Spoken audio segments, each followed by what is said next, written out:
Сёлета канферэнцыя прысвечана 90-годдзю заснавання Нацыянальнай акадэміі навук. Асноўная мэта форуму – абмен міжнародным вопытам рацыянальнага выкарыстання рэсурсаў і устойлівага развіцця прыроднага асяроддзя Палесся.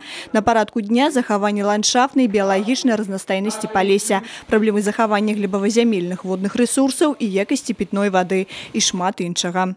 Спектр разглядаемых пытанняў вельмі шырокі, ён адэкватны тым выклікам і праблемам, якія ўзнікаюць падчас прыродакарыстання, гаспадарчай дзейнасці у галінах аховы навакольнага асяроддзя.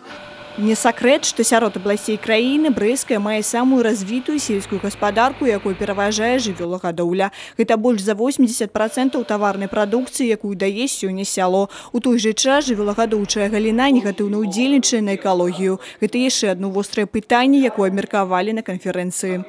Индустриализация отрасли животноводства, она входит в некое противоречие с сохранением экологии.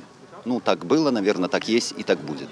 И вот очень важно на сегодняшний день, наряду с индустриализацией отраслей животноводства, это 3 отрасли у нас, скотоводство, свиноводство и птицеводство, и сохранить вот то достояние в виде природных ресурсов, которыми обладает сегодня Брестская область.